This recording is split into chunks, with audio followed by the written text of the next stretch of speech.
Desa Pancatunggal, Kecamatan Hubung Utara.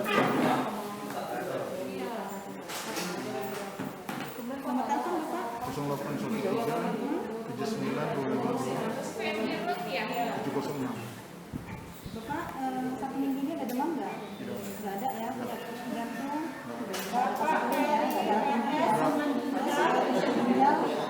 sakit hati, semuanya oke ya? Artinya saat ini Bapak bisa divaksin untuk yang pertama, dosis pertama. Ini surat persetujuan Bapak, tanda tangan dan nama. Nanti setelah divaksin Bapak tunggu 30 menit ya untuk kita pantau. Setelah itu nanti dapat surat bahwasannya Bapak udah divaksin untuk yang pertama, dan nanti ada jadwalnya untuk yang kedua. Iya. 2 kali Pak. 2 kali. Nanti biasanya kita 14 hari setelah hari ini. Buat laporan ya Pak di foto ya. Ya, motivasi yang lain. Sudah. Ya keras kan? Kita jarang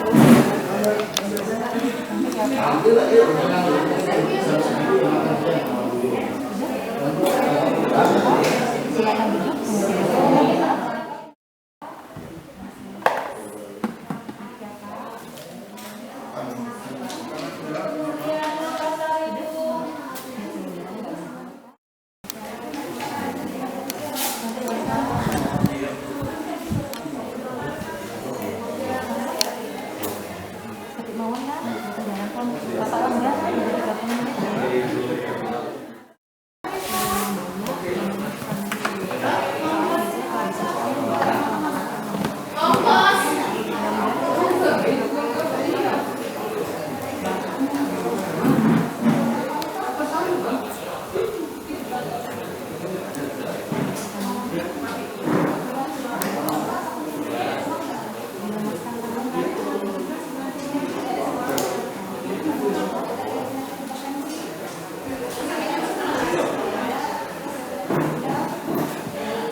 belum, ini saya siap bang, katanya normal.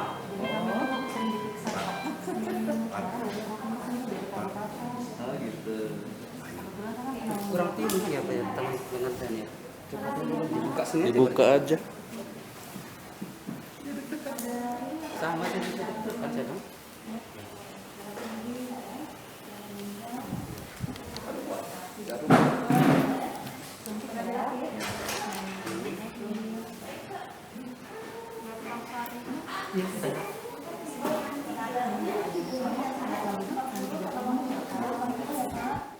Enggak sini. Enggak sini aja, Pak.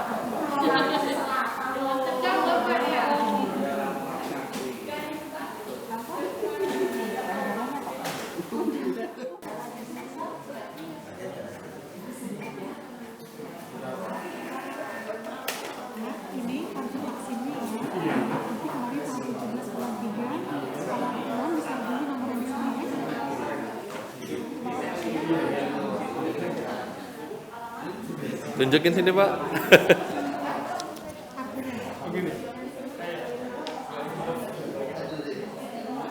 Oke.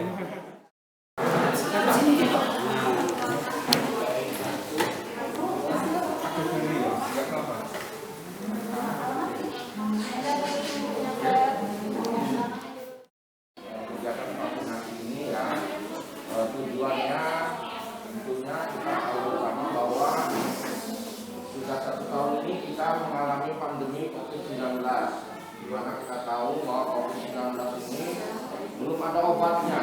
Ya, obat dalam artian apabila orang sudah terinfeksi diberi antibiotik. Nah, untuk virus ini belum ada obatnya, sehingga pada saat ini ya dengan upaya pemerintah yang dilakukan adalah memberikan kekebalan buatan. Ya, vaksinasi adalah kemudian kekebalan buatan, di mana kekebalan ini nanti akan terbentuk setelah vaksinasi masuk ke dalam tubuh kita. Nah, vaksin itu ya, vaksin yang dimasukkan ke dalam tubuh kita itu adalah virus yang dilemahkan. Ya, setelah virus itu dilemahkan, ya dimasukkan ke dalam tubuh kita, di dalam tubuh kita akan bereaksi. Nah, reaksi itulah yang pastinya diharapkan membentuk satu kekebalan terhadap virus COVID-19 ini. Jadi kekebalan ini ada 2 macam, ya. Kekebalan secara alamiah dan kekebalan buatan. Kekebalan alamiah yang mana kita ketahui adalah apabila orang tersebut telah terinfeksi. Jadi kalau orang yang sudah terpapar COVID-19 secara kekebalan tubuhnya itu terbentuk secara alamiah. Artinya dia terpapar dulu, dia sakit dulu, setelah dia sembuh di dalam tubuhnya sudah ada kekebalan, yaitu virus COVID-19 ini. Nah, bagi kita yang sekarang ini dilaksanakan adalah yang belum pernah terpapar, yang belum pernah terinfeksi, sehingga pemerintah bagi yang belum terinfeksi ya itu dibuatkan kekebalan melalui pemberian imunisasi COVID-19. Jadi ini perlu diketahui bahwa kekebalan ini adalah untuk mencegah terjadinya penyebaran virus corona lebih luas lagi. Karena dengan adanya satu pembentukan kekebalan diharapkan bisa mencegah terjadinya infeksi oleh virus corona 19 ini. Nah, jadi Bapak Ibu tentu perlu diketahui ini adalah upaya pemerintah untuk mencegah penularan COVID-19 lebih luas. Kemudian ini bukan milih-milih ya, artinya kok yang divaksinasi pegawai kesehatan. Kemudian yang kedua TNI, Polri, tokoh agama, kemudian pengajar. Ini secara pelaksanaannya adalah bagaimana pemerintah ini mengupayakan untuk petugas dan masyarakat yang sering. Nah, yang sering artinya ada orang yang tugasnya sering berkomunikasi dengan orang lain, ya. Ada orang yang tidak berkomunikasi. Nah makanya kita prioritaskan, ya, pemerintah memprioritaskan bagi masyarakat yang punya kegiatan lebih intensif berkomunikasi kepada orang lain yang punya risiko penularan lebih besar. Makanya petugas kesehatan didahulukan, ya. Ini bukan karena mentang-mentang orang kesehatan vaksinasinya didahulukan, bukan. Tapi ini merupakan satu prioritas bahwa orang yang banyak terpapar, yang kemungkinan terjadi penularan adalah petugas kesehatan. Kemudian yang kedua adalah petugas yang menjadi pelayan publik. Contohnya Bapak Ibu sekarang ini, ya, dari tokoh agama, mungkin pengurus gereja, ya, sekarang ini adalah pengurus gereja atau tokoh agama Nasrani, ya, yang sering berkomunikasi dengan umatnya. Nah, kita tidak tahu umatnya membawa virus atau tidak, sehingga kita dahulukan dulu yang sering berkomunikasi dengan umatnya, sehingga umatnya nanti menyusul, ya. Kalau tokohnya sudah kita vaksinasi, sudah mempunyai kekebalan, insya Allah berkomunikasi dengan umat yang lain-lain pun dia punya kekebalan. Nah, kalau yang pemimpinnya terinfeksi, otomatis yang lainnya juga kan akan berhenti. Tapi kalau yang lainnya terinfeksi, tokoh agamanya masih ada, masih bisa menyampaikan. Nah, jadi itu bukan kita pilih-pilih, artinya bahwa pelaksanaan vaksinasi ini sangat demi tahap adalah untuk memprioritaskan masyarakat yang mungkin lebih banyak terpapar. Ya, jadi nanti setelah tahap kedua ini pengajar, ya, guru-guru, ya, insya Allah dengan kemampuan pemerintah yang meningkat akan sampai kepada masyarakat. Ya, kalau tahap sekarang ini baru sampai kepada kepala desa. Ya, minggu depan kita kepada aparat desa.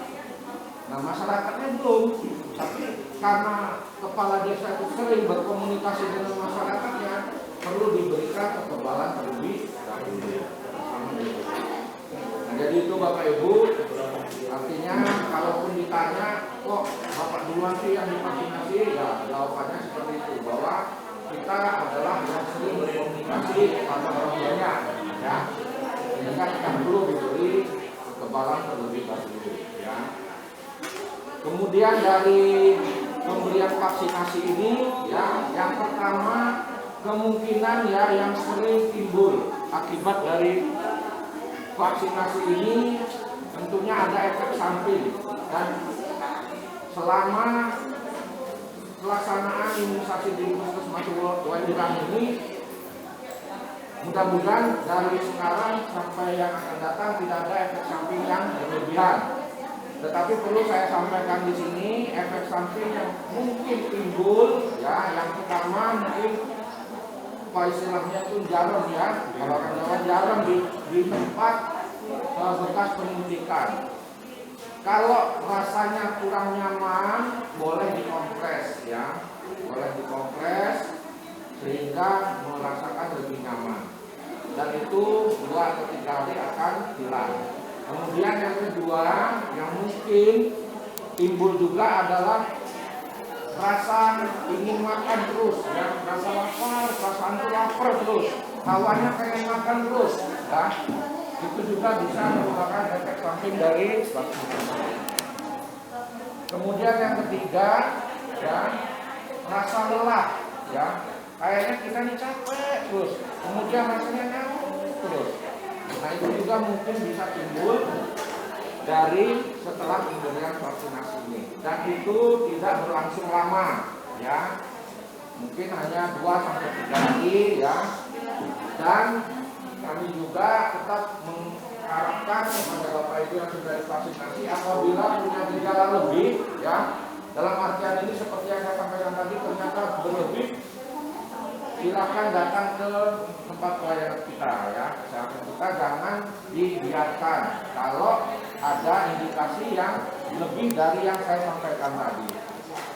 Misalnya masuknya kok sampai berbulan-bulan, nah ini perlu diingat juga ya, karena efek samping dari ini nggak panjang jangkanya ya.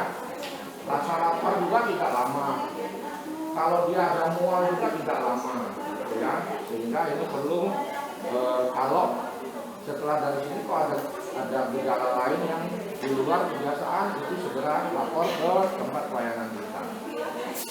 Mungkin itu Bapak Ibu yang saya sampaikan. Kalau ada yang mau tanya, kami persilakan. Ini sambil kita nunggu ya, sambil kita nunggu 30 menit setelah vaksinasi adalah kita memberikan edukasi terkait apa tujuan vaksinasi, apa yang sampingnya, apa hubungannya. Ya, silakan Bapak Ibu. Ya.